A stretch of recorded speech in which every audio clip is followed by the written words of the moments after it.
Mas eu entro nos efeitos. Ah, tá. Qual a primeira coisa que os bebês aprendem a dizer? É meu. Não. E por aí vai. A raça humana toda, não tem nenhum indivíduo que não seja marcado de alguma maneira pela inconsistência, pela falha, pelo fracasso de alcançar algum ideal que ele tem no coração e que ele não sabe de onde vem, mas ele não consegue. É impossível chegar à perfeição ao ser humano. É impossível.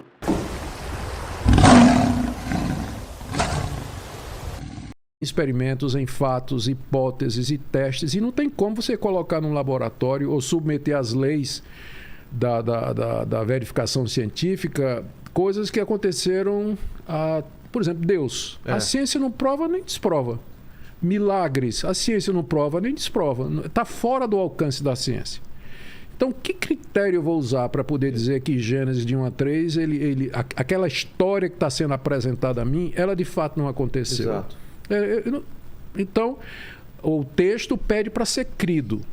Então, a ciência ela pode nos ajudar a entender alguns processos. Por exemplo, a questão da macroevolução e da microevolução. É uma distinçãozinha meio boba, mas ela é muito útil. Macroevolução é a ideia de que uma espécie evoluía em outras. Isso aí é básico para a teoria darwinista. A microevolução é a adaptação de indivíduos de uma mesma espécie num determinado ambiente. Então, por exemplo, os cristãos não têm dificuldade com a microevolução. Não creio que Deus criou todas as raças de cachorro que existem. Ele criou uma raça de cachorro, mas com potencial para se adaptar.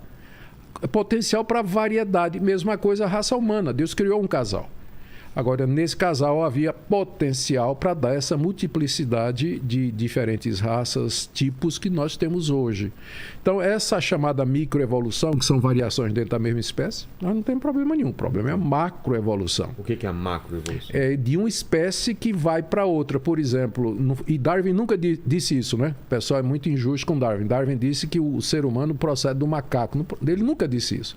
Ele disse que o ser humano e os macacos procedem de um ancestral comum. Comum, exatamente. Então, teria sido o primeiro, o ancestral de todos os seres vivos, que saiu se multiplicando, se diversificando, ramificando, e aí deu as diferentes espécies que nós temos aí. Mas aí, no caso, uma espécie, ela poderia evoluir o suficiente para dar origem a outra. A raça humana, o ser humano como nós temos hoje, ele teria sido resultado de milhões de anos de evolução que passou por diferentes raças, né? Hominídeos, pré-hominídeos, inclusive tipos bem similares aos símios e assim por diante. Então isso aí a gente tem dificuldade com isso. Primeiro por falta de evidência, inclusive fóssil, né? Que não tem evidência para isso. Tem uma lacuna, né? Enorme, né? Gigantesca. Segundo, filosófica, né? Seria difícil você comprovar isso aí filosoficamente. E terceiro, que é o nosso ponto, né? Não bate com o relato lá. Então você teria que negar, se você for seguir o que a teoria evolucionista, a leitura que ela faz do livro de Gênesis, você tinha que negar 3 capítulos, Vilela, que são fundamentais para o resto da Bíblia. Porque nesses 3 primeiros capítulos, você baseia, por exemplo, aquilo que nós cremos que é a dignidade do ser humano. Você veja a incoerência. O pessoal luta por direitos humanos, mas por que eu lutaria? Que prevaleça o mais forte. Não é essa a lei da evolução? Exato. O mais adaptado. E que sobreviva. Que os mais fracos morram, pereçam. Não é? Por que eu tenho compaixão dos idosos, dos velhos, dos desvalidos, das crianças oprimidas e tudo? Por quê? Porque eu creio que foram feitas à imagem e semelhança de Deus. Porque em outros animais, os mais velhos vão sucumbindo, atrasam o bando, eles vão ficando para trás, são comidos pelos predadores. Não tem misericórdia. Exatamente, é a lei da natureza. A natureza não tem compaixão. Mas de onde vem a compaixão? Vem exatamente disso, que eu fui criado à imagem e semelhança de um Deus que não somente me dá dignidade, mas faz com que eu tenha compaixão de outras pessoas, porque são portadoras da imagem e semelhança de Deus.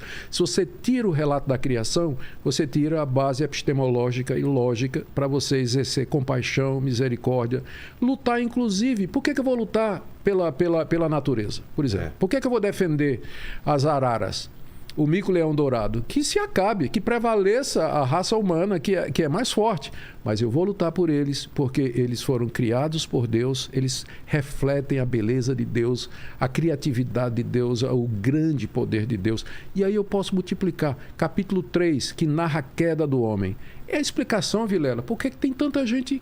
Por que nós somos ruins? Aqui, quando a gente estava conversando no começo, mesmo no começo do programa, você falou, né? Eu sou falho e tudo mais. Eu sou também. Todos nós somos. Mas de onde vem isso? A gente nasce com essa falha, com essa... o pecado... Pecado, A gente chama de pecado original, né? Que eu não entro nem na questão de que a gente recebe a culpa disso aí, mas eu entro nos efeitos. Ah, tá. Qual a primeira coisa que os bebês aprendem a dizer? É meu. Não. E por aí vai. A raça humana toda, não tem nenhum indivíduo que não seja marcado de alguma maneira pela inconsistência, pela falha, pelo fracasso de alcançar algum ideal que ele tem no coração e que ele não sabe de onde vem, mas ele não consegue. É impossível chegar à perfeição ao ser humano. É impossível. Mas de onde vem isso? Por quê? E o capítulo 3 do livro de Gênesis diz por quê. Porque nós somos uma raça que foi criada por Deus para andar com Ele, para desfrutar da companhia dele. E num determinado momento, nossos primeiros pais resolveram desobedecer a Deus. E como resultado, eles, ao quererem ser independentes, eles se desligaram da fonte de todo bem. Esse é o problema básico da raça humana. Ela está desligada de Deus. É preciso haver uma religação. E é isso que a palavra religião significa. Religar. Toda religião tem como alvo apresentar um sistema que religa a pessoa a Deus. Já parte desse pressuposto. Religião é uma coisa universal. Você vai no Polo Norte, Polo Sul... E povos totalmente isolados vão criar algum tipo... Isso é muito louco. Mas de onde vem isso? Por que essa necessidade? É uma lacuna que a gente tem dentro da gente, exatamente, que tem que ser preenchida por algum tipo de ligação. É uma saudade do tempo no paraíso. Nossa, daquela época. Faz muito sentido isso. Faz. Porque... Sacrifício, tudo. Desde dos povos pré-históricos. Tudo, sempre. Quando ele começou a ver que as pessoas estavam morrendo, eles começaram a enterrar essas pessoas, começaram a fazer algum tipo de cerimônia e rezar a um Deus que ele não entendia, alguma coisa superior, porque sentia o quê? Sentia uma falta, exatamente, um não entendimento daquela finitude. Exatamente. Olha, deixa eu te dizer uma coisa. Ninguém nasce ateu. Todo mundo nasce com a consciência de que existe alguém ou algo acima. Ninguém nasce nesse mundo dizendo assim: eu estou olhando aqui para a natureza, eu estou vendo isso aqui tudo veio do acaso e surgiu do nada, ou se autopariu, né? Porque tem quem acredita que a natureza surgiu da origem a si mesmo, né? Tá. E eu não vejo qual é a diferença de crer nisso e crer em Deus, né? Precisa fé para isso, já que não tem nenhuma comprovação para isso aí. Porque daquela sopa primordial surge toda a vida que a gente conhece, né? A sopa primordial, ela é um experimento que foi... ele é um experimento que produziu vida, mas foi um experimento conduzido, né? Claro. Tinha seres humanos orientando, fazendo, né? Aquilo... Agora, é difícil você imaginar que aquilo aconteceu ao acaso, né? Ao acaso, como isso aconteceu. Olha, eu estava te falando, ninguém nasce ateu. Ateu é uma decisão que alguém toma em determinado momento da sua vida, não é? O natural é a pessoa nascer com essa consciência de que existe alguma coisa, que a vida tem sentido, e que ela tanto é que todo mundo procura se achar na vida. Quem sou eu? De onde vim? Qual o propósito? Mas de onde viria isso? Né? De onde vem isso? Não faz sentido no outro sistema a não ser esse, de que remete à nossa criação e à separação que aconteceu conforme Gênesis capítulo 3. Esse é o propósito de toda religião, oferecer um sistema de trazer o homem de volta a Deus e assim encontrar sentido na vida. O que é o paraíso, então?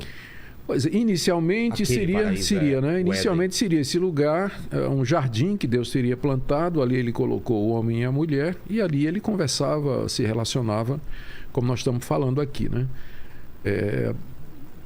E uma vez que isso foi encerrado, o homem foi lançado fora do paraíso e é onde a gente vive. Mas o que esses dois primeiros seres humanos tinham que a gente não tinha? Como que era? Isso, excelente pergunta. Eles foram criados sem pecado, mas com a possibilidade de desobedecer. Com o livre-arbítrio. Com o livre-arbítrio. Eles eram imortais? Até aquela altura. Isso é uma questão difícil de responder.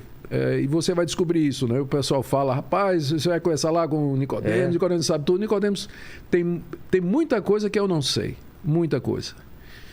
E eu não sei aquilo que a Bíblia não diz. Eu tenho uma regra para mim. Eu vou até onde a Bíblia vai. Onde ela para, eu paro. Porque dali para frente é especulação.